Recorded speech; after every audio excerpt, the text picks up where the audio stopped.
Latifa. Latifa. Wewe. Shida nini Latifa? Latifa. Wewe Latifa. Latifa. Latifa mpenzi wangu. Wewe.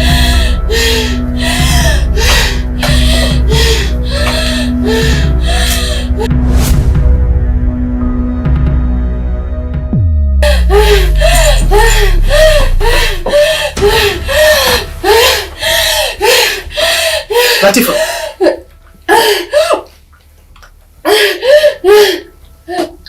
Latifa. Wewe Latifa. Latifa. Latifa. Latifa. Wewe Latifa. Latifa. Latifa. Latifa. Wewe Latifa. Latifa. Latifa.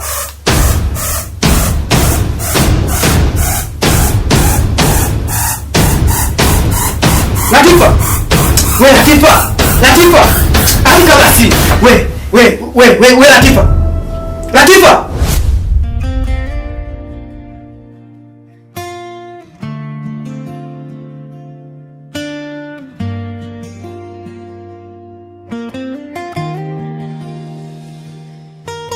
Nilikuamini kama ramani ya maisha yangu.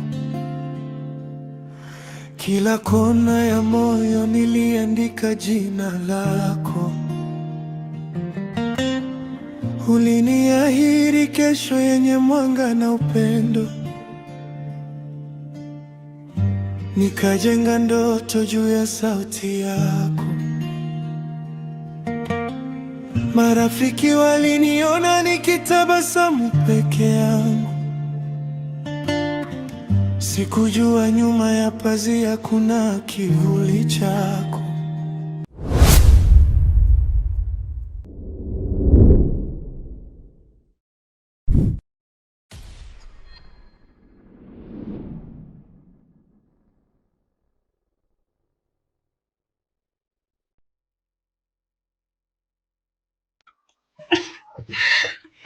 Amistaki.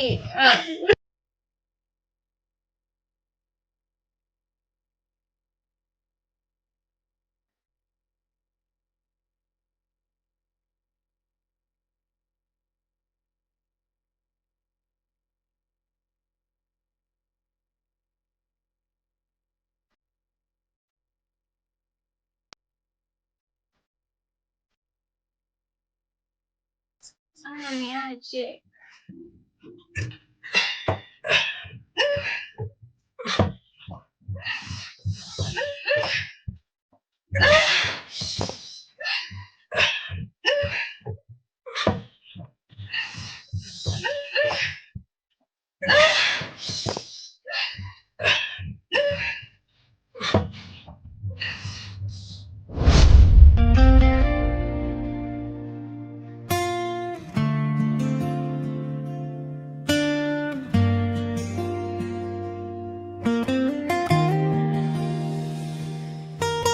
Nilikuamini kama ramani ya maisha yangu.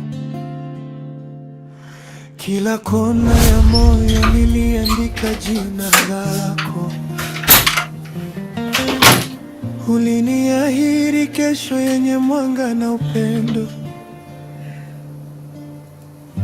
Nikajenga ndoto juu ya sauti yako.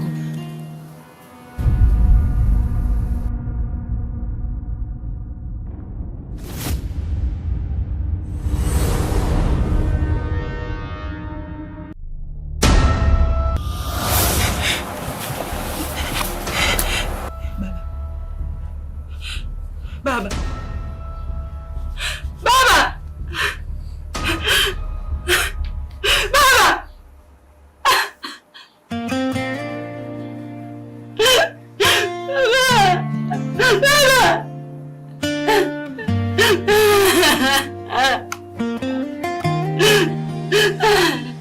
Baba. Nilikuamini kama ramani ya maisha yangu. Baba. Kila kona ya moyo niliandika jina lako. Uliniahidi kesho yenye mwanga na upendo. nikajenga ndoto juu ya sauti yako.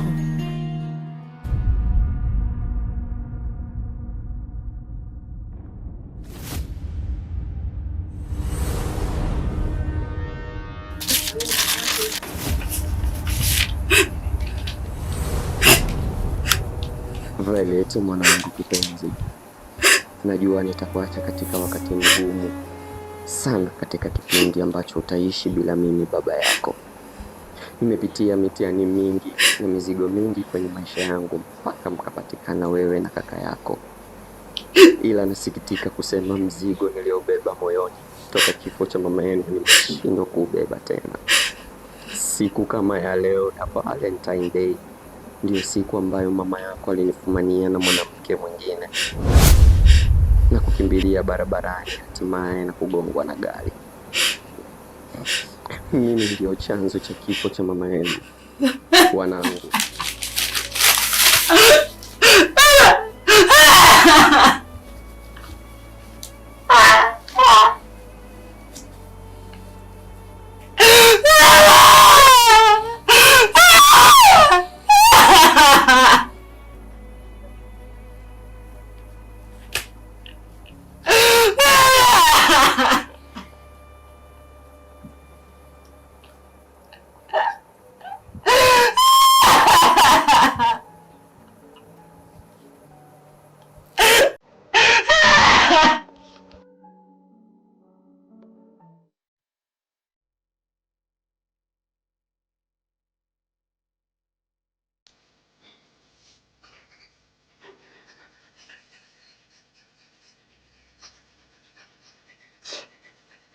Latifa, kama ulikuwa mkuja kwangu kwa ajili ya kufa, si ungeniambia Latifa.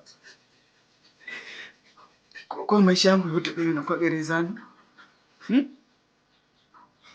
Nitamwambia nini mama?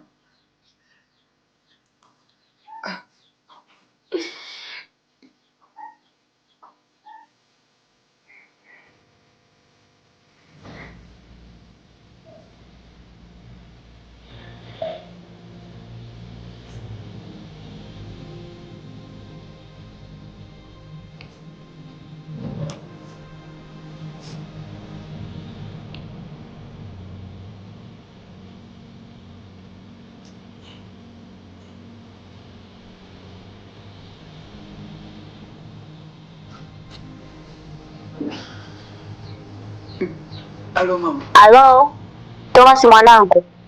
Shemu. Marahaba. Mbona kama uko sawa? Hapana mama, hamna tatizo lolote. Unakomaye kabisa.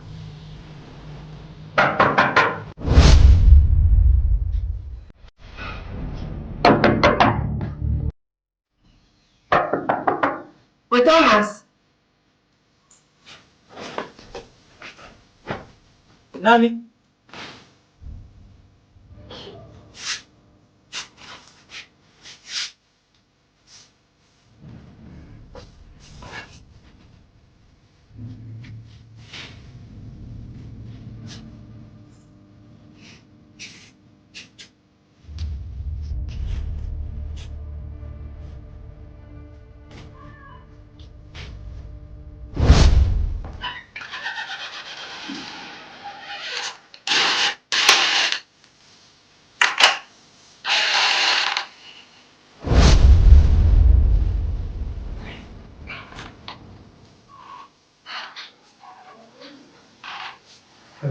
Mbona mapema sana?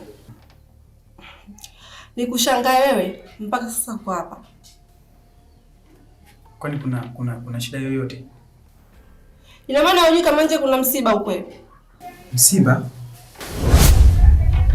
Msiba wa nani? Makubwa. Na mshikaji wako tunakusumu ni vijana muda wote sika sana baba. Ameanza sana na maisha, kwa maana ameshindwa, mtoto sana mapenzi yani. Amna. Bado siishi kwa ukalili. Yaani kunywa sumu haimaanishi mapenzi, haimaanishi kitu ambacho mtu kinampelekea nywe sumu ni sisi vijana, kwa sababu vitu ambavyo tunavipitia hapana.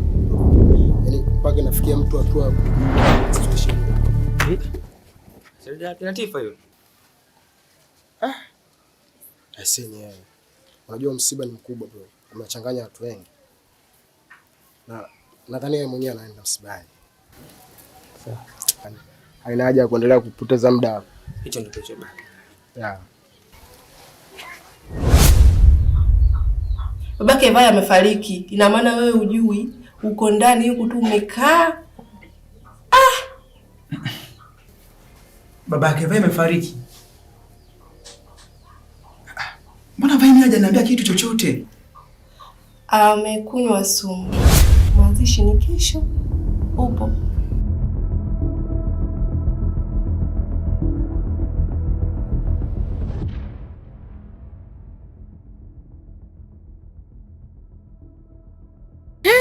Vipi mwenzetu? Mbona mbio zisizokuwa na vipimo? Berinda, umekutana na Ratifa huko? Hapana, sijaonana naye. Kuna tatizo? Kuna shida. Kwa sababu tangia asubuhi ametoka nyumbani. Nampigia simu zake hazipatikani. Labda atakuwa msibani. Msibani?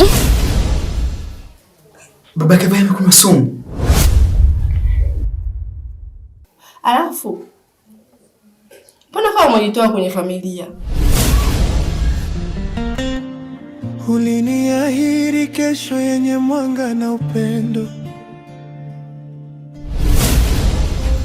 Vai, mimi na msoni wa rafiki yangu. Najua ulimpenda baba, lakini Mungu amempenda zaidi. Vai, mbona sijamaanisha mtoto?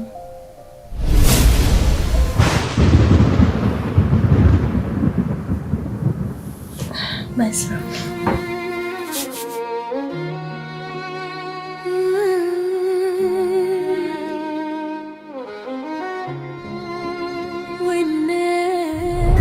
Nina taarifa kuwa babake Violet amekufa.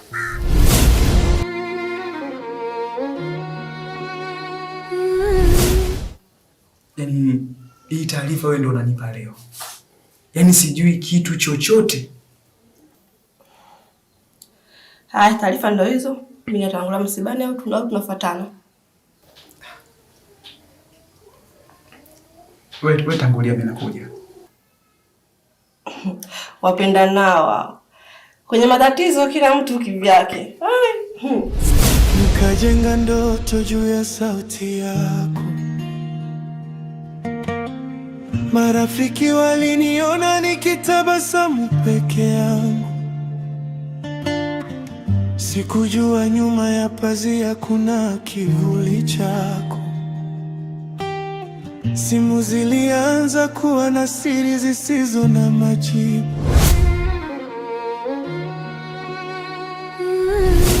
Wewe, babake Violet amekufa? Ndio hivyo sasa, amekufa. Labda naye atakuwa msibani. Yule baba maskini amepatwa na nini? Mimi sijui kwa kweli. Mimi ndo naelekea msibani. Kama vipi tuongozane wote? Basi tuondoke. Sawa.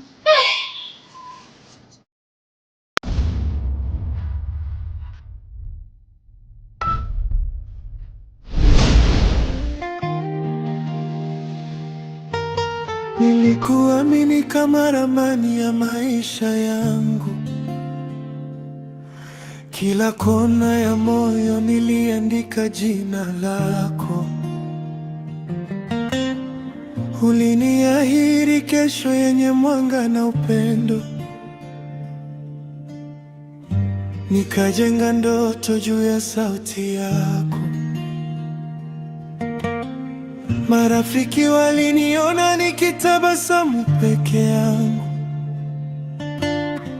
Sikujua nyuma ya pazia kuna kivuli chako. Simu zilianza kuwa na siri zisizo na majibu. Lakini nikaamini mapenzi hayana mashaka. Nilipouliza ulisema ni kazi tu, tuliza moyo, nikameza shaka.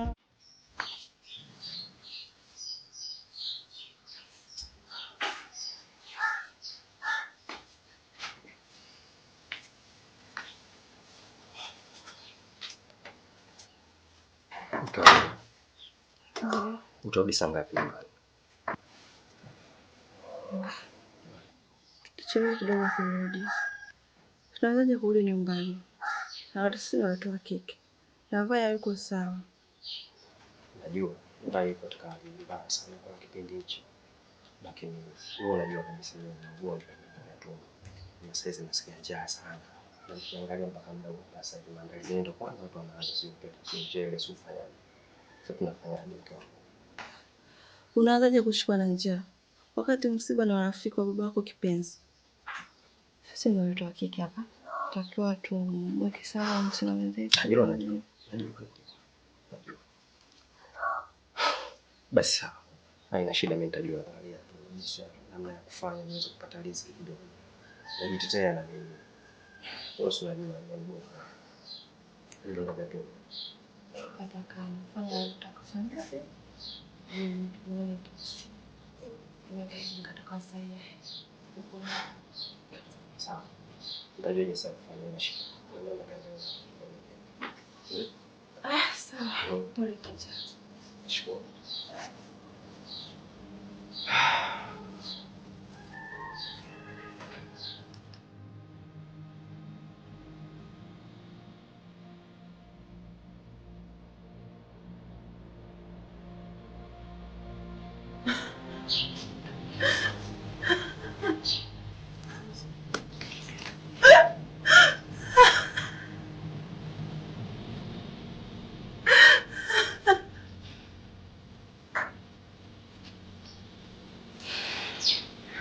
Habari za saizi.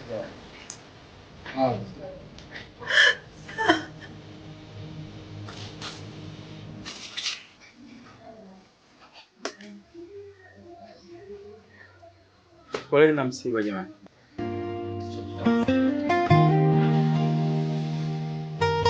Nilikuamini kama ramani ya maisha yangu. Kila kona ya moyo niliandika jina lako.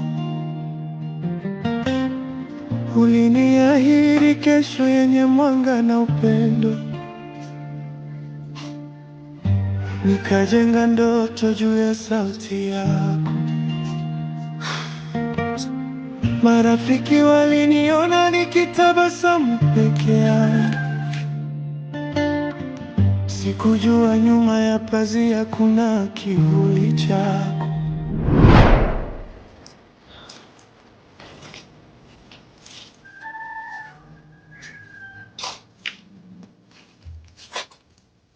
Aise, pole na msiba. Pole ya wote. Maana msiba ni kwetu wote. Unajua hizi taarifa zimenishtua sana. Mara ya mwisho niwasiliana na Vai, lakini hakuniambia kama mzee ana shida yoyote. Kiukweli taarifa hii kila mmoja imemshtua kidogo. Na hata mimi pia nilivyoipata ilinishtua. Lakini sababu ya kifo chake inasemekana kwamba ni sumu. Ni sumu. Yes.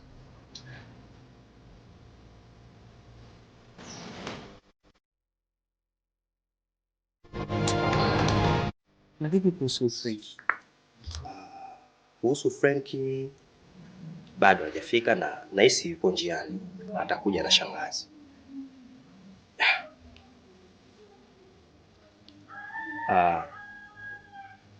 Niseme tu kitu kimoja. Hapa kwa sasa watu sio wengi sana kama ndio unavyoona, kwa sababu wengine wako njiani ndio wapata taarifa muda sio mrefu, kwa hiyo wanakuja. Kwa cha msingi hapa sisi ambao tumefika hapa, mimi na wewe, basi niweze kusema kitu kimoja kwamba tuweze kusaidiana majukumu ya hapa ili mradi kila kitu kiende sawa sawa. Kipindi hicho tunamsubiria Mr. Frank pamoja na shangazi. Na mimi nafikiri ni jambo jema. Tena takiwa tujue ni majukumu, mambo mengine yote yako sawa. Na kwa sasa acha nifanye mawasiliano na Vai. Nitakapozungumza naye basi lolote nitakujulisha. Sawa sawa. Ila kwa sasa itabidi tufanye tu majukumu mengine. Sawa, nadhani kwamba haina shida.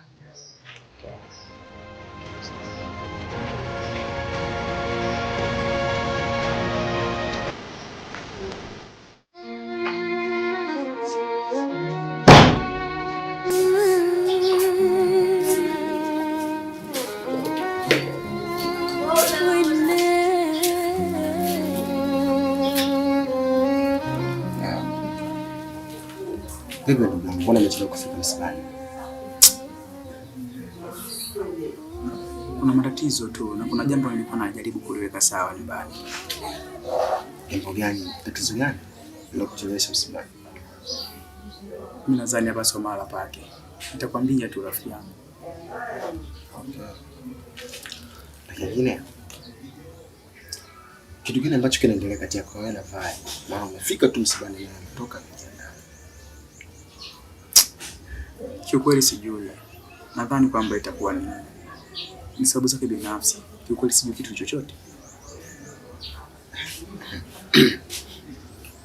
Kiukweli mnistahilisha sana.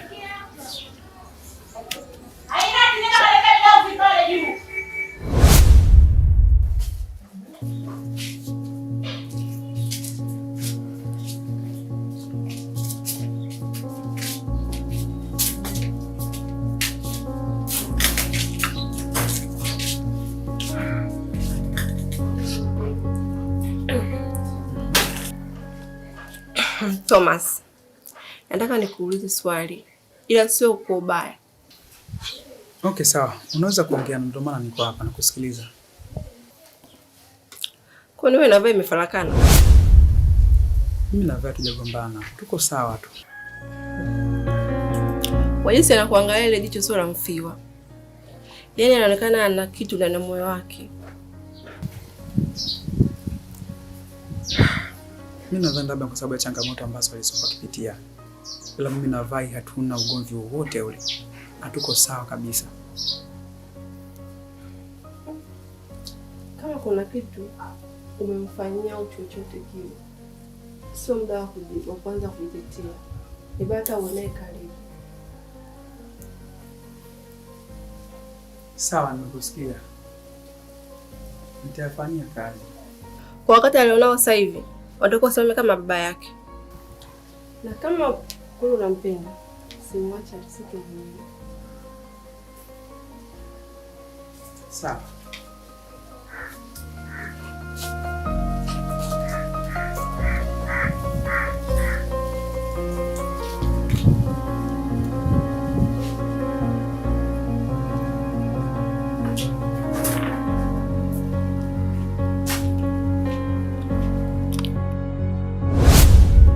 Tamani kama sikufika msibani. Hivi, umewasiliana na Latifa leo? Latifa? Hapana. Maana tangia asubuhi ametoka nyumbani. Napiga simu zake hapokei. Na mpaka sasa hapatikani kabisa. Unajua dada, leo ni siku ya wapenda nao. Na kama unavyojua vijana, mimi labda atakuwa kaungana na wenzake hapo wanasherehekea siku ya leo wapenda nao. Marafiki zake? Mimi ninachojua rafiki yake ni Violet ambaye ana msiba leo.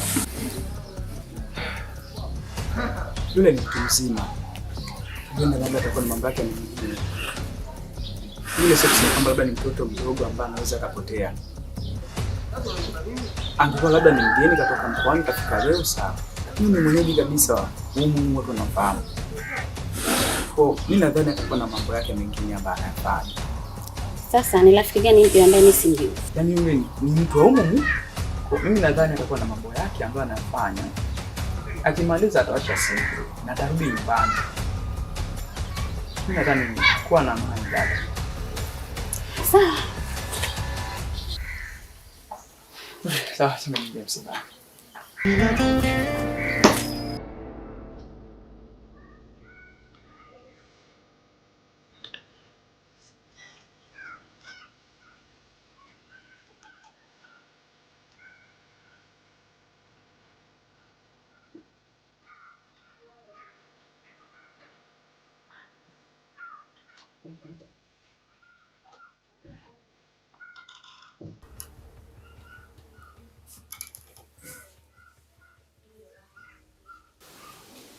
Nisikilize vizuri ndugu yangu. Mukani, wewe ni rafiki yangu. Sina njia yoyote ile. Nahitaji msaada wako. Nahitaji msaada wako Mukani. Nahitaji ushauri wako.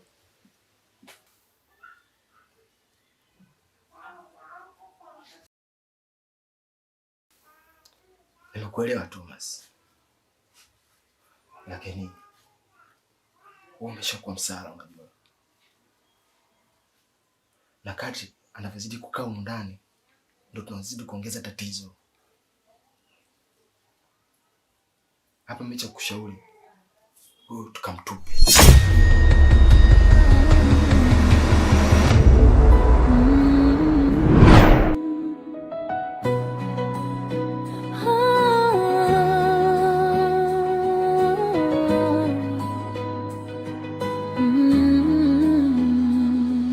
Usiku kilia kimya, moyo wangu nauliza, ni nani aliyebadilisha penzi kuwa jeraha?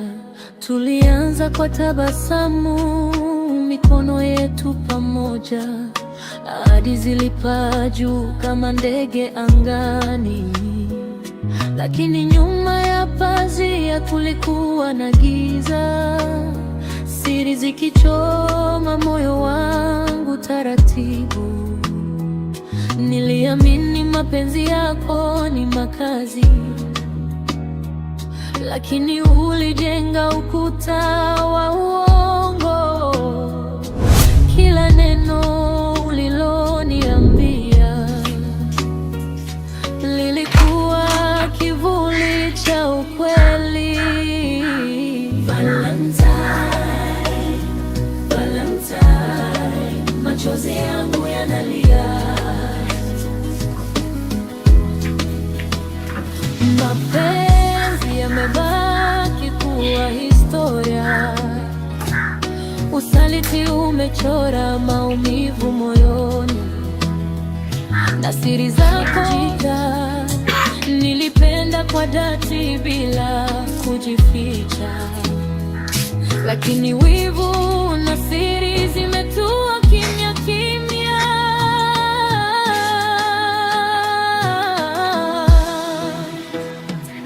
Nilikuona macho yako yakibadilika, maneno yako hayakuwa yale tena, moyo ulianza kunong'ona kwa maumivu. Maudodo, nimekushuhudia kwa macho yangu mawili ukizungumza na Thomas. Hivi umeamua kumtia aibu hapa msibani, si ndio?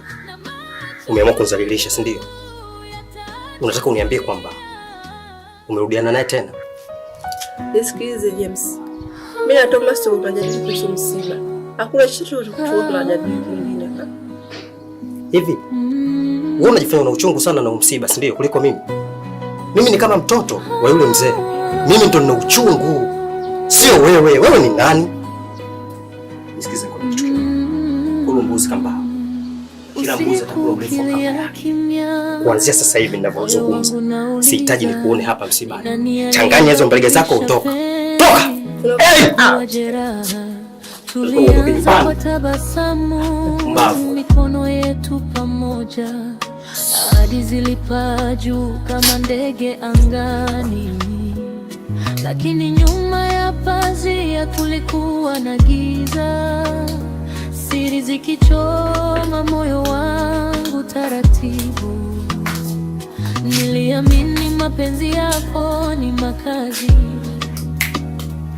lakini ulijenga ukuta wa uongo. Kila neno uliloniambia lilikuwa kivuli cha ukweli. Valentine. Kwanza pole kwa msiba. Asante. Lakini mbona unaonekana hauna uchungu na huu msiba wa babako mtu? Ni mkweo yalokufa. Thomas, Valentine Day ndio inasababisha urudishe mapenzi kwa mke wangu, si ndio? Usitake nirudishe enzi zangu za nyuma tulivyokuwa chuo. Nafikiri unanifahamu. Unafahamu ukorofi wangu mimi. Subiria kwanza tuzike, alafu mengine yatafuata.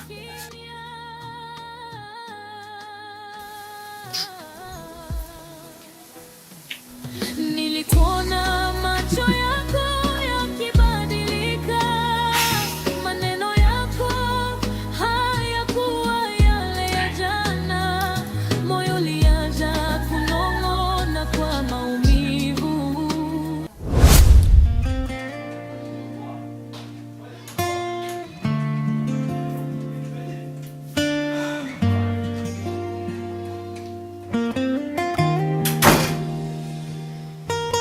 Nilikuamini kama ramani ya maisha yangu, kila kona ya moyo niliandika jina lako. Uliniahidi kesho yenye mwanga na upendo. Pole sana Violet. Najua unapitia kipindi kigumu sana kutokana na huu msiba wa baba yako.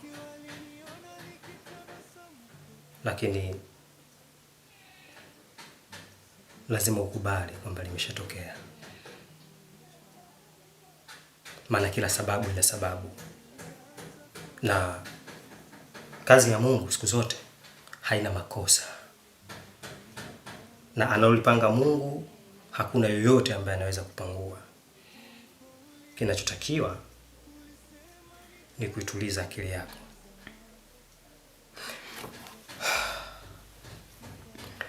Nimekuja hapa nataka kujua ratiba ya msiba inaendeleaje, maana nje huko nakutana maswali mengi sana nashindwa kuwajibu. Ratiba ipoje?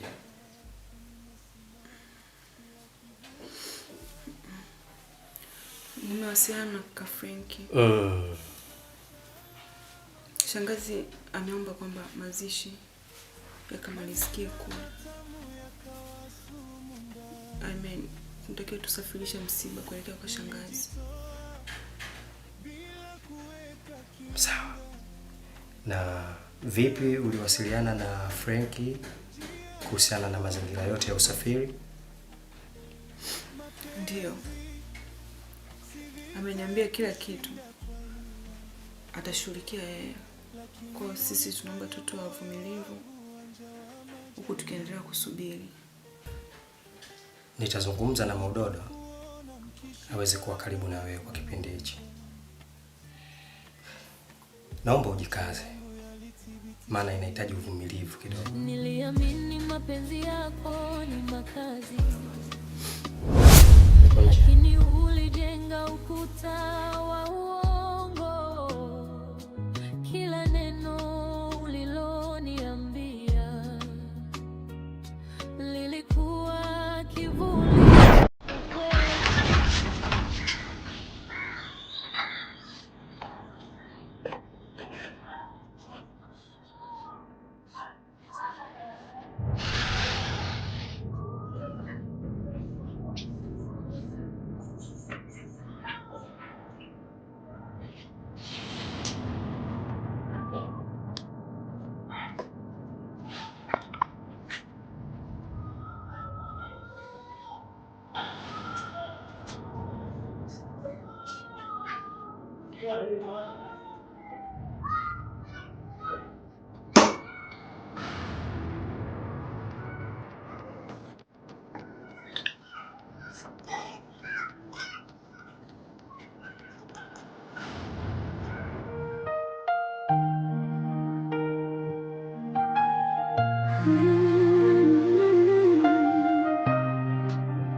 Sikiliza vizuri ndugu yangu. Mkani, wewe ni rafiki yangu. Sina njia yoyote ile. Nahitaji msaada wako. Nahitaji msaada wako Moka. Nahitaji ushauri wako.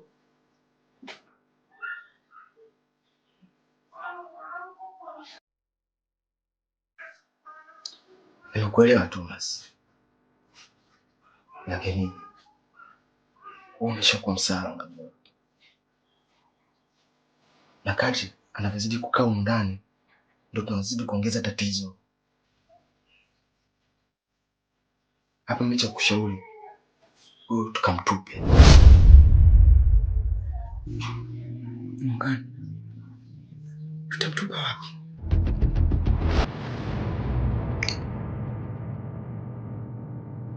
Bwana, nusu shari kuliko shari kamili. Nisikize ninachokwambia Thomas. Leo usiku itabidi tufanye na zoezi la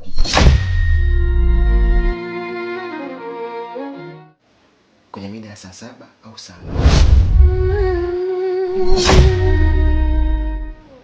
Utakuja kwa lengo la kwenda kumfanyia hiyo zoezi niliyokuambia.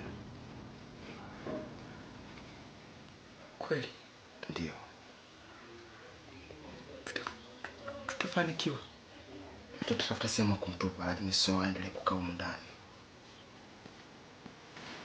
Umenielewa bro?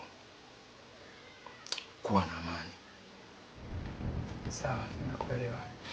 Mimi rafiki yetu muda mrefu sana. Kwa hiyo nitakutunzia siri hii. Kwa sababu limeshatokea. Maji yakishamwagika yazoleki. Okay. Acha mimi niende sasa hivi nyumbani. Baadaye nitarudi kwa ajili ya zoezi usiku.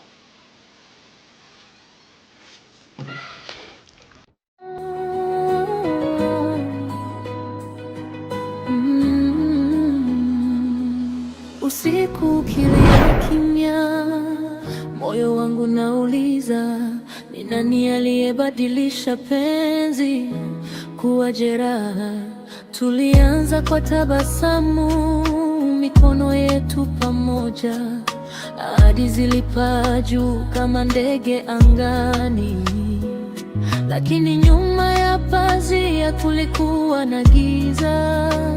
Zilipaa juu kama ndege angani, lakini nyuma ya pazia kulikuwa na giza. Siri zikichoma moyo wangu taratibu. James.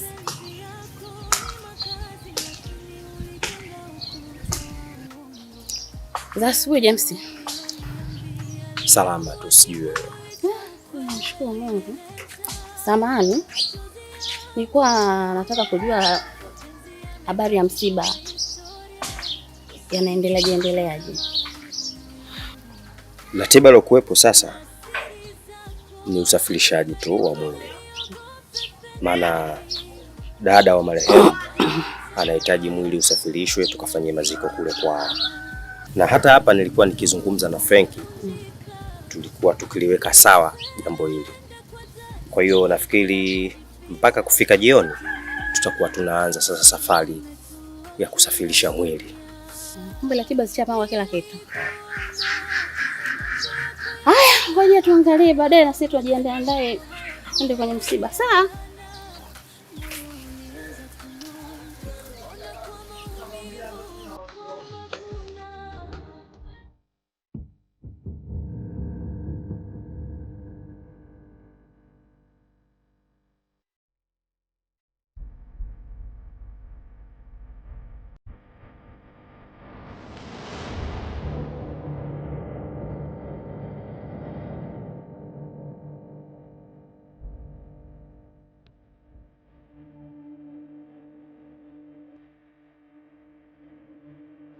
Tulianza kwa tabasamu, mikono yetu pamoja, ahadi zilipaa juu kama ndege angani, lakini nyuma ya pazia kulikuwa na giza. Siri zikichoma moyo wangu taratibu. Niliamini mapenzi siri zikichoma moyo wangu taratibu. Niliamini mapenzi yako ni makazi, lakini umejenga ukuta wa uongo. Kila neno uliloniambia lilikuwa kivuli cha ukweli.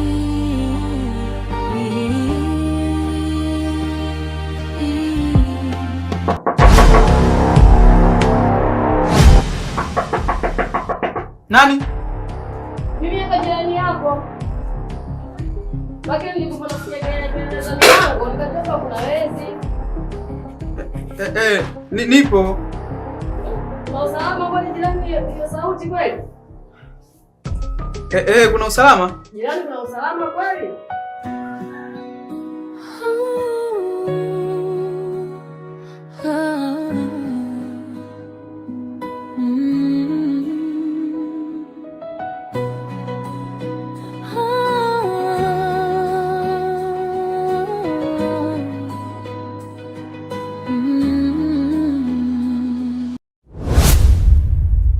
Natoka unafuata hiki na hiki na hiki na hiki umemaliza. Umeona pamepata mpojola tu hapa ndo.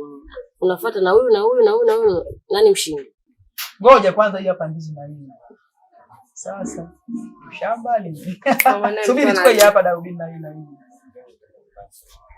Umeona vitu vinakusanya hapa. Hivyo unaona tumekosa. Ndizi hapo itapata. Utaipata wapi ndizi? Naona mtu na shimeji yake. Mbona kazi sana macho? Mchawi. Ndio ananipenda. Kama ile tunashoka mchawi. Ndio ananipenda, ndio hivyo.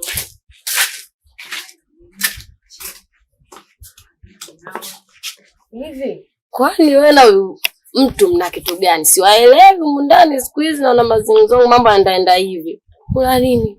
Niambie shogangu, kuna nini kinachoendelea? Hamna, huyo mwenyewe tu kapagawa na penzi la vai huko. Kwanza mwenzie yuko nyumbani kwa hali mbaya. Kila mtu atakaingia ndani kuongea anashindwa. Afa kaja kutulia tu huko nyumbani.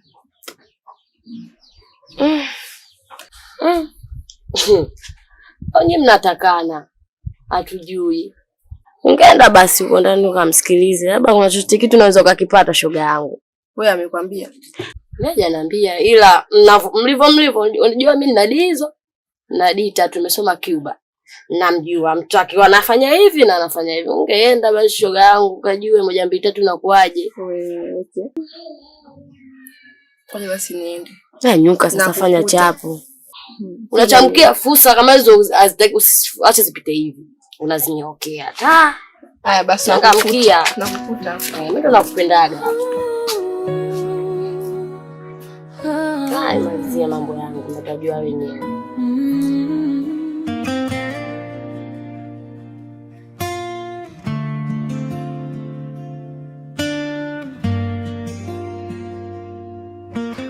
Unaelekea wapi? Naelekea sokoni. Okay, sawa. Sasa mke wangu, inabidi urudi ndani kwanza. Uniandalie nguo katika ile begi yangu dogo afu vivyo unaweke na ile shuka langu. Ili mbadi niweze kuelekea msibani. Msibani unaenda wewe msibani au unaenda kwenye mambo yako? Asa mambo gani mke wangu? Wewe unahisi kwamba kuna sehemu nyingine yote naweza nikaenda zaidi ya msibani? Basi sawa, tutaongozana wote, si ndio mama? Wewe unafikiri kuna sehemu nyingine naweza nikaenda zaidi ya msibani? Dada wa marehemu amehitaji kwamba tusafirishe mwili uende kwake tukafanyie maziko kule. Sikiliza. Kwa sababu wewe tayari umeshaenda pale, wameshakuona tayari, umeshawakilisha. Swala la kwenda huko, acha tuniende mimi mke wangu. Si unajua palipokuwa mbali. Sasa wewe na mimi tunaongozana wote tunaenda msibani. Uniamini basi kidogo. Si unajua ninapokupenda. Mke wangu. Leo umesahau kuvaa kipindi chako. Okay, sawa basi tusipoteze muda. Twende basi kwa nani nguo. Ni madimeni wa msibani, sawa? Kuna shida? Twende basi tuzungumze. Nilikuamini kama ramani ya maisha yangu. Kila kona ya moyo niliandika jina lako.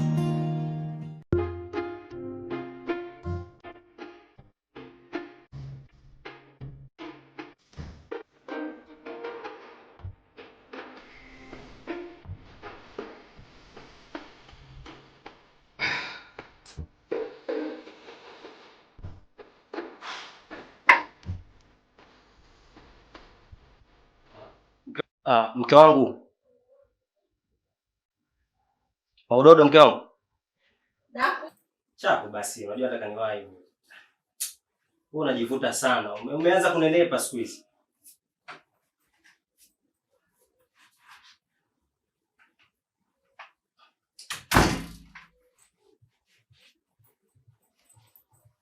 Mke wangu. Shuka umeka?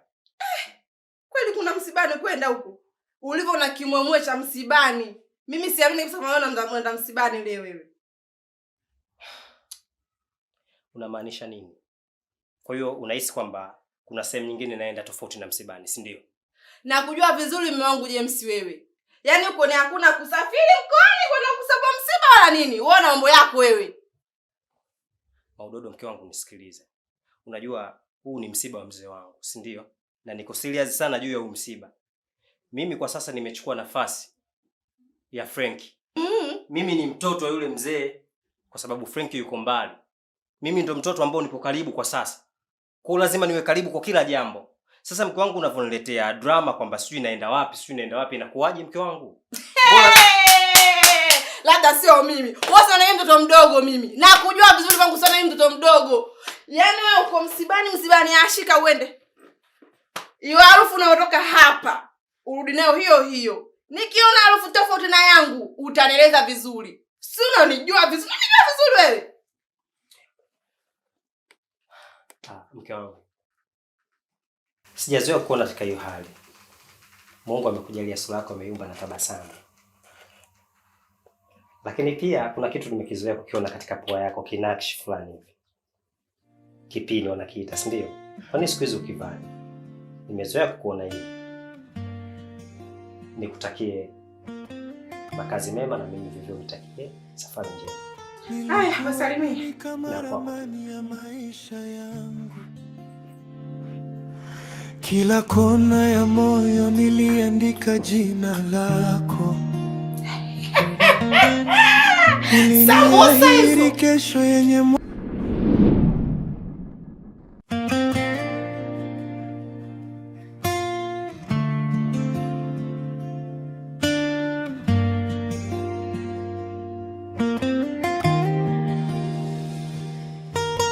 nilikuamini kama ramani ya maisha yangu. Salama sasa hizi. Kila kona ya moyo niliandika jina lako. Oh, Michael. Niambie kwema. Niliahidi kesho yenye mwanga na upendo. Nikajenga ndoto juu ya sauti yako. Marafiki waliniona nikitabasamu peke yangu. Sikujua nyuma ya pazia kuna kiu. Mdogo wangu amefariki. Haya, nisubiri nakuja sasa hivi.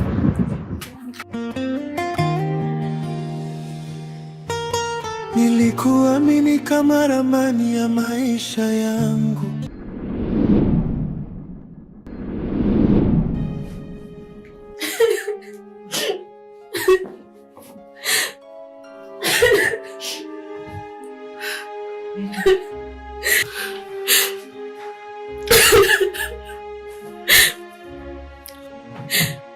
Kuna nini? Nini shida? Latifa. Latifa kufanya nini?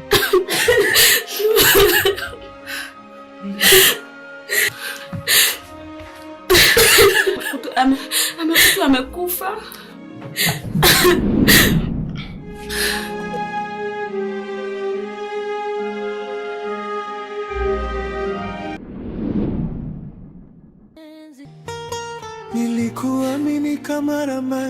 maisha yangu.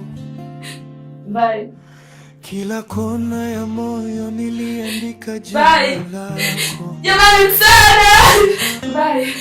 Uliniahidi kesho yenye mwanga. Bye, jamani, bye. Msaada jamani, msaada!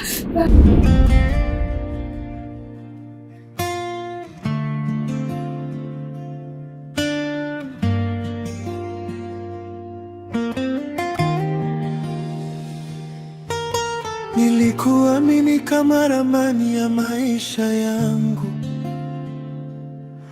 Kila kona ya moyo niliandika jina lako.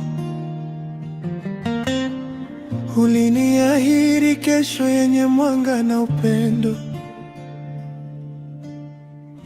Nikajenga ndoto juu ya sauti yako.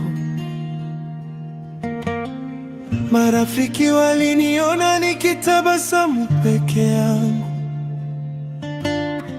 Sikujua nyuma ya pazia kuna kivuli chako.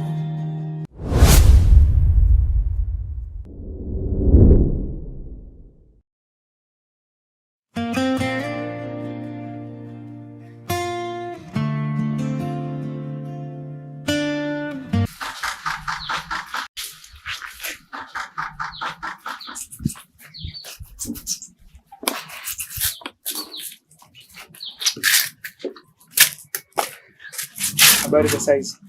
Salama. We Thomas. Kuna shida? Mbona hivyo? Naogopi na wewe? Nisikize nikwambie vizuri wewe Husna. Na kama umetumwa na Maudodo, mimi simtaki. Yaani simtaki kabisa. Maana nyinyi familia yenu imekaa kichokozi. Mimi sipendi. Na sitapenda. Na kama mkiendelea hichi mnachokitaka nyinyi, mtakipata kwa wakati. Si mna bato beef? Zingatia hilo. Ipo hivi. Sio wote unavyotuona ukatona tupo sawa. Husna, Maudodo. Mimi sipo kama ilivyokuwepo Maudodo. Mimi tu nilikuwa nataka nikuulize, mpenzi wako Vai anaendeleaje? Na kipindi hichi anachopitia ni kigumu sana. Hicho tu mimi nataka nikuuliza. Kuhusiana na Vai, ni mzima na anaendelea vizuri kabisa. Ndio hilo tu nilikuwa nataka nikuulize. Unaweza kaendelea safari yako.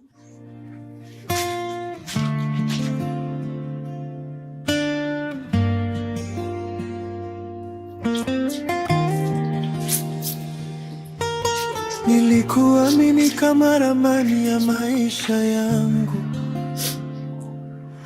Kila kona ya moyo niliandika jina lako.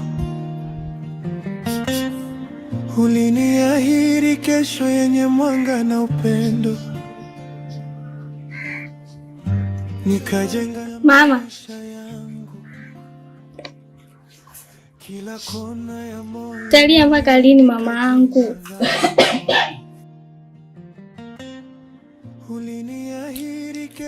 Hii ni mitihani ya Mungu tu, yatapita. Najua ndiye mamangu mdogo amefariki, lakini upaswi kuwa hivyo. Najua nakuuma sana mamangu, vumilia tu. Hapo mamangu mdogo tu amefariki huko hivyo. Je, ningefariki mimi binti yako ingekuwaje? Simu zilianza kuwa na siri zisizo na majibu. Lakini nikaamini mapenzi hayana masharti. Mama. Nilipouliza mtihani tu mamangu atapita. Hivyo mamangu, ni mtihani ya Mungu. Kila binadamu anapitia haya. Siku moja kweli uligonga kama radi, nikabaki nimesimama bila kivuli chako.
Thomas. Hey. Mpenzi wangu, mbona uko mbali sana?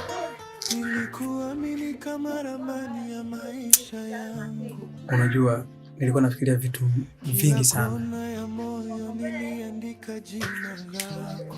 Mokana, mimi sababu ya kukuita hapa ni jambo moja tu. Moyo wangu unakuwa na wasiwasi. Unajua hii situation ambayo unapitia mimi ni kubwa sana. Unajua siri ni ya mtu mmoja tu. Akiongezeka wa pili sio siri tena. Kwa hiyo nakuomba kama rafiki yangu.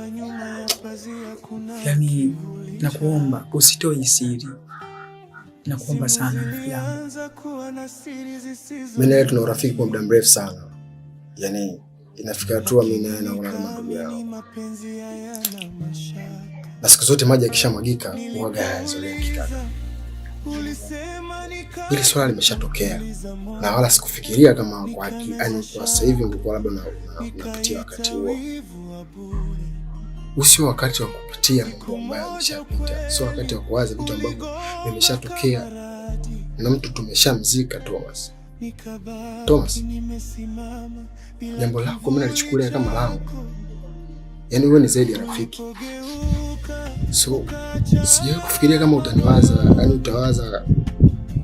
utawaza kwamba mimi naweza kutoa siri yako.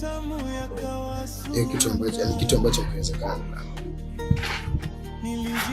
Kwa na damu ya mtu siku zote huwa ni nzito. Kwa hiyo naona kama picha inakuwa inanirudia, kwa nahisi kwamba labda ndugu yangu huyu anaweza kanisaliti kwa namna moja au nyingine, ndio maana nimekuja hapa kuelekeza haya. Samahani kama kwa nasikiza maji yakishamwagika huwa hayazoeleki. Sawa? Ndio tumeshato. Kuna kazi nilikuwa nafanya chini. Kama uko free bila siku kilia kimya, moyo wangu unauliza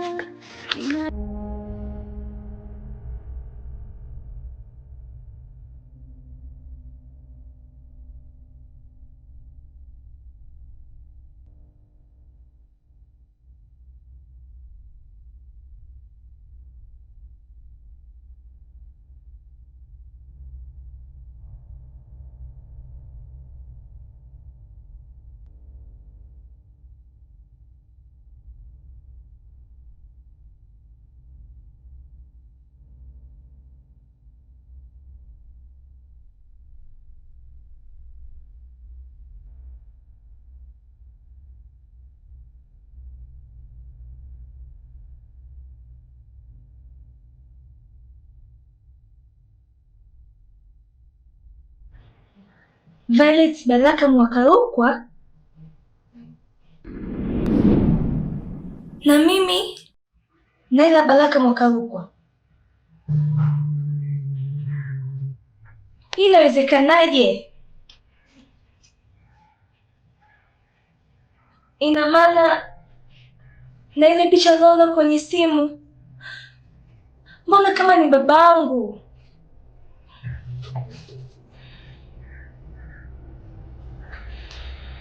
Inawezekana. Karibu.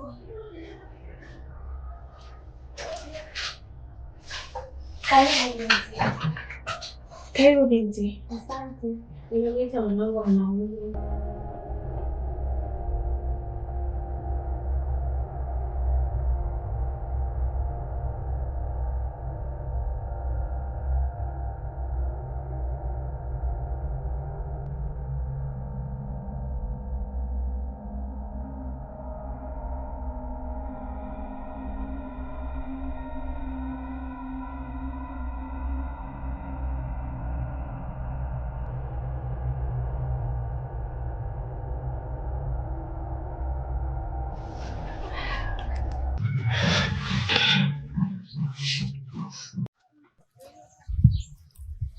Mkono mrefu vipi? Rudi bwana. Vipi? Kaza. Hali ngumu. Alafu ipo hivi. We mumeo akiondoka tu, iko kidude kinakufanya unakuja kuja huko. Kwa nini usitulie nyumbani kwako? Tulia nyumbani kwako, wewe umeolewa. Kiguna njia kila siku mumeo utapewa taarifa. Ukitoka mkeo anatoka. Japokuwa hapa kwenu lakini tulia. Sisi kwa tungepata bahati za ndoa tungetulia majumbani kwetu. Tulia kwako, alafu kaza. Huo uchoyo Husna. Kumpa mwenzio cha sambusa moja. Unaona dhambi? Acha uchoyo. Unaona na ndogo hizo? Hali ngumu. Sawa. Hayo kumpa moja umeona dhambi. Moja tu moja. Upo. Huo uchoyo. Akaze. Yeye ana mume, si hatuna mume. Kama mume hajamwatia hela, apambane na hali yake. Unajui nimezipata wapi hizi? Wewe. Huo uchoyo shoga yangu. Aka. Kama una nadili sungumezea na ni maji hiyo. Nakunywa. Umejikaza.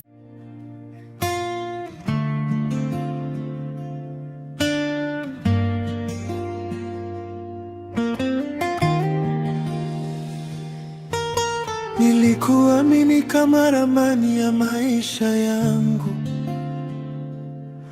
Kila kona ya moyo niliandika jina lako. Uliniahidi kesho yenye mwanga na upendo. Nikajenga ndoto juu ya sauti yako. Marafiki waliniona nikitabasamu peke yangu. Sikujua nyuma ya pazia kuna kivuli chako. Simu zilianza kuwa na siri zisizo na majibu. Lakini nikaamini mapenzi hayana mashaka. Nilipouliza ulisema ni kazi tu, tuliza moyo. Nikameza shaka, nikaita wivu wa bure. Siku moja ukweli uligonga kama radi. Nikabaki nimesimama bila kivuli chako. Ulipogeuka ukaacha alama moyoni. Maneno matamu yakawa sumu ndani. Nilijitoa bila kuweka kinga.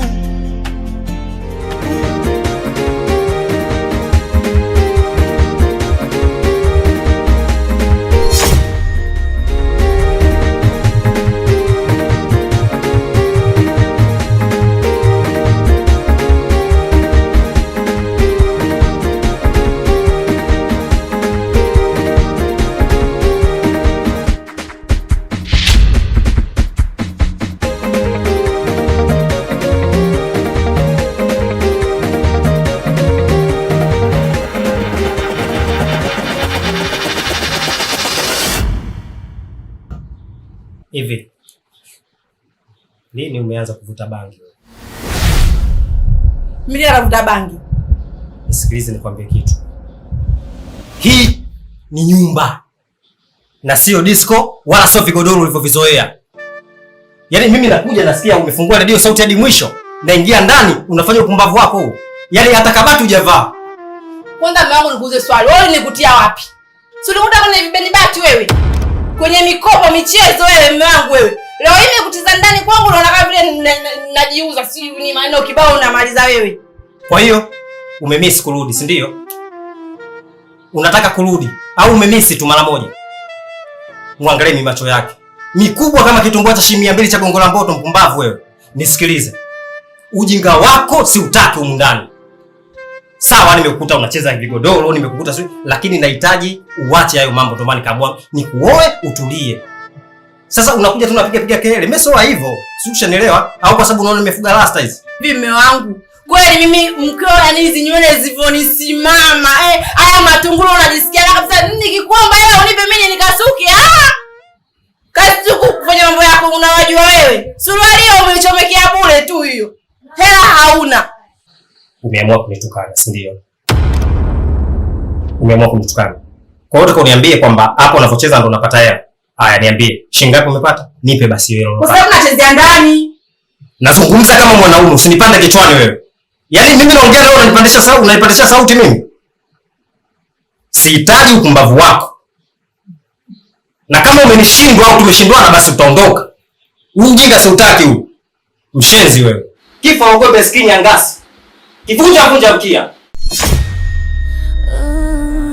Tulianza kwa tabasamu, mikono yetu pamoja, ahadi zilipaa juu kama ndege angani, lakini nyuma ya pazia kulikuwa na giza, siri zikichoma moyo wangu taratibu. Vipi?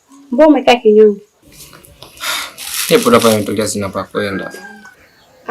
Kwani hujaenda msibani? Hapana, msibani sijaenda, maana msiba umesafirisha peka kijijini kwa huko. Okay sawa. Alafu nimekumbuka. Jana nimeona vile hospitali. Ndiyo, jana vile alienda kulazwa. Alipata mshtuko baada ya kupewa taarifa ya kifo cha Latifu. Pole yake. Haya poa, mimi niko ndani.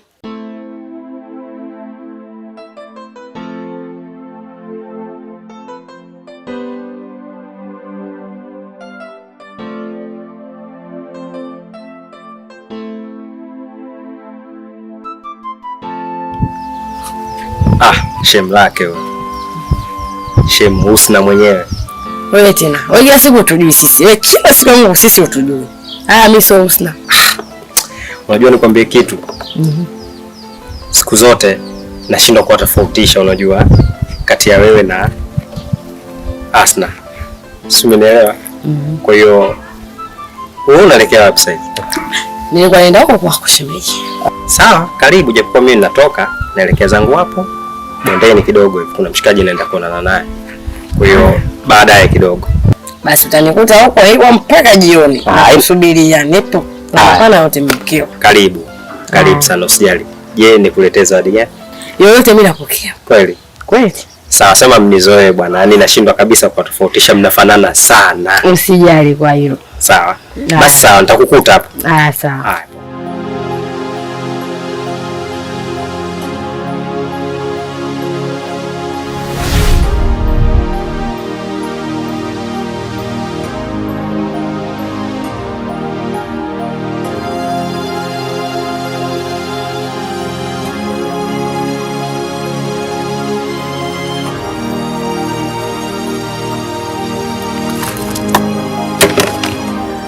Hivi Maulidi, unajua sasa hivi kama hali ni ngumu.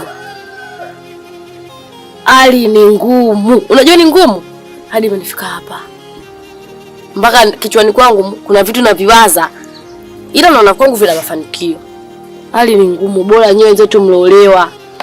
Inaweza kidogo mkapata afueni ila sio sie. Kuolewa na wewe solution ni hapa mjini kuolewa. Yaani ninavyokuambia mume wangu mimi sasa. Alivyorudi huko kutoka huko mkoani. Kasika kwanza chula ndani.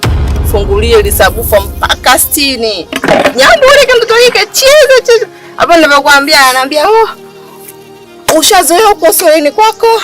Siki merudi, wanipia makelele, wacha chula ndani kwangu." Yaani ameongea tumegombana kwambia usiku kucha ninavyokuambia. Hivi hapa nimefikiria bado tulizote kule kwenye kibani bati. Mimi hizo dhambi sizitaki shoga. Hizo dhambi sasa hivi ziniepukie mbali. Natafuta mwanaume shoga yangu anioe. Wewe kama unaharibu ndoa yako kwa mikono yako, haribu. Hali ilivyokuwa ngumu mtaani, hali ilivyokuwa ngumu, hata ukiachiwa 2000, bora umeachiwa 2000 kwa kutoa nzima unakaa, hata buku upate unasubiri ugali wa masimango wa shangazi. Iko kitu sikitaki. Kama unaharibu ndoa yako wewe haribu. Mimi natafuta mwanaume anioe shoga yangu. Habari ya kwenda kupanda jukwaani unatoka na 20,000. Ndio 20,000 hela, lakini ile hela inalaana, utumie hata wiki ikatimia. Habari unaenda sehemu, kila mtu tutamtani, mtoto fulani, mtoto fulani, mtoto fulani, mtoto fulani. Mimi sitaki kuwekwa mdomoni shoga yangu. Tafuta mchumba anioe. Yaani usifanye mambo yako yakaja kunyokea, useme kuna mwanaume ndugu yangu, tena tu kuna nilivyo ninavyokuambia, umeona mimi sijasuka na siku ya ngapi? Maana watu kwa kibati shoga yangu watu udi bana kwenzi vitu za kunyambulika mtoto wa kike. Umeona kikiuno changu hiki? Umekiona hiki? Sasa hivi hiyo kazi haina. Hiyo kazi Amna. Hiki kiuno hiki kitakuwa cha mtu huyo mmoja, baada ya kwenda kumuonyesha kila mtu stejini. Hapana, kiuno hiki kimeshaisha kazi zake. Bwana Weska, nikwambie habari ya mjini ni kiuno bibi huko. Kama unachokitumia wewe nyauba nini? Mimi hizo dhambi sizitaki. Wewe kama unaharibu ndoa yako haribu.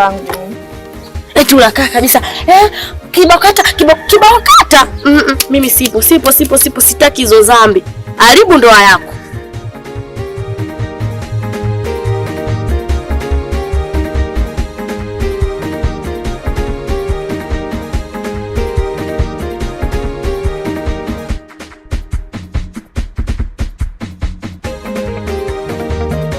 Hayo mangu, asante. Samahani Maudodo. Njoo kidogo mwanangu. Mume wako kaja hapa mwanangu. Mungu mimi? Ndio. Kaja kaniletea kesi zako. Kesi za aina gani mama? Kesi hayo unaomfanyia ambayo unafanyia, anasema yeye kachoka mpaka kadiriki kuja kuniletea mimi mama yako kidogo kesi zako. Yeye kama kweli kachoka. Yaani mama wewe hujamjua tu mume wangu. Yaani mama anataka niendeshe kiasi kwamba nishindwe hata kufanya vitu vyangu vingine kabisa yani. Hapana mwanangu. Yaani hivyo unavyotaka wewe sivyo maisha yalivyo. Kwa sababu wewe unataka unavyotaka wewe. Yule ni mume wako. Unatakiwa umheshimu. Sio mambo yako uliotoka nayo huku, bado umetoka nayo mtaani unaenda nayo kwa mume wako. Hayo sio maisha. Kaa utulie na mume wako, kaa utulie kwenye ndoa yako. Maisha sasa hivi ni magumu sana. Yaani wewe utakapotoka kule ukaja zako huku, ukaanza tu kuhangaika mitaani. Maisha ya mitaani ni magumu.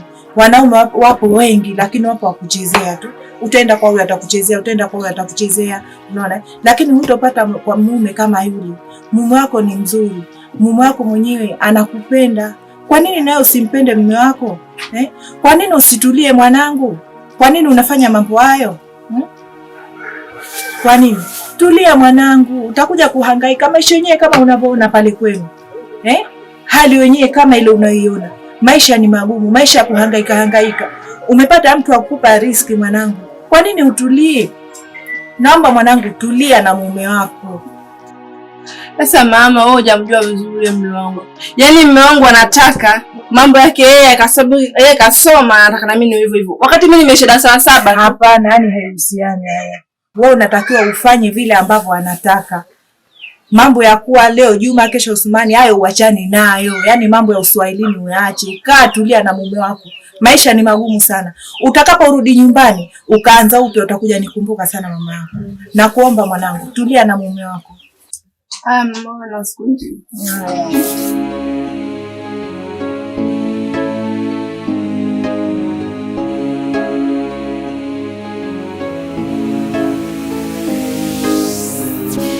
Kweli ni aibu mwisho wa ubaya, ndiyo nokwenda kutokea. Wapi taiweka sura yangu? Shoga. Siku 3 zote hizo mwanaume kaondoka na wewe tu umekaa kimya. Makosho yangu unaweza. Pale una mwanaume, yule malaya sugu. Unajua malaya sugu unamjua? Na hisi ni wewe mwanaume wako. Ndio ninavyoongeaga mnapokuwa mnaniambia, utulivu mwanaume, kimepanda kimeshuka. Sasa hivi ndio unaona wewe unaweza shoga yangu. Mie. Najijua mie. Akikula shabeba akikuta chumba cheupe. Kinaangalia na mingo yake. Wewe unajiweza udogo. Endelea mama. Linda ndoa shoga utapata vyeti. Ndio mama nataka nianzishe ile niendelee na ile biashara yangu kipindi kile. Kucheza vipi na niushu kwenye shughuli niwepo, kila sekta niwepo. Sasa nashangaa maneno watu wanaanza, mwanamke anajali, wewe ndio utulii, sio mbona kimeshuka. Sasa hivi tena ndio unaona mdogo wangu Usiwe mpumbavu shoga yangu. Upo. Huko sio kashawe kwa sio mzungu wa 6, sio mzungu wa 7. Wao sasa tunaangalia dagaa alafu tunakula. Yeye kwa analishwa kuku. Shoga. Utakufa mdomo wazi peke yako ndani. Mimi kwenye kuku tu ninachea miguu ya kuku. Nataka miguu ya kuku na mume anauma yeye bwana yeye. Nataka mimi sijaolewa ila mume anauma shoga yangu. Changamka mjini hapa, changamka doga shtuka. Wenzako anakula vitamu, wanakula vya uchungu. Pole. Ndio hivyo ndugu yangu, kwa yaone.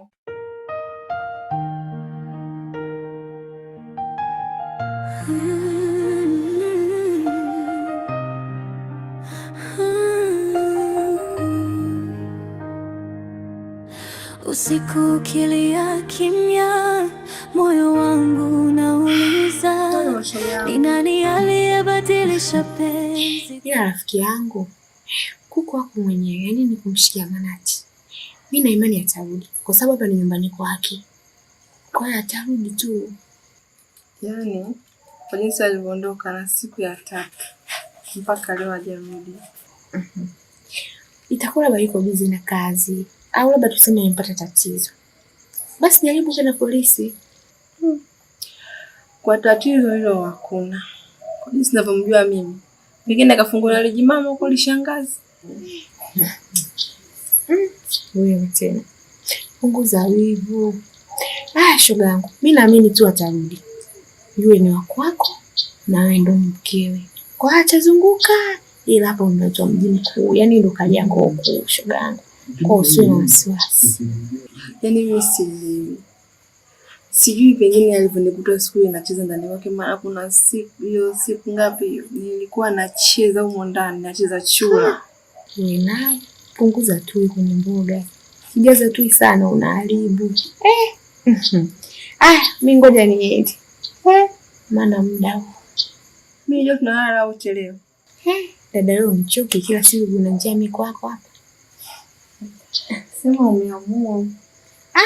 Leo naenda kwetu ndugu yangu, na hivyo sijafunga milango. Sitaki hata kuibiwa. Kwa ninavyokujua wewe, ushazamilia lako hapo. Bwana nakusindikize uende tu.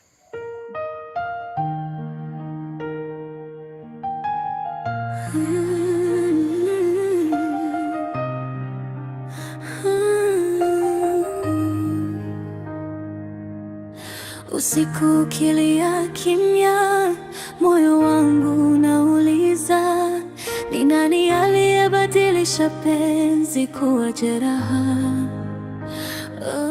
Kusu. Kusu ni hapa. Njoo kwa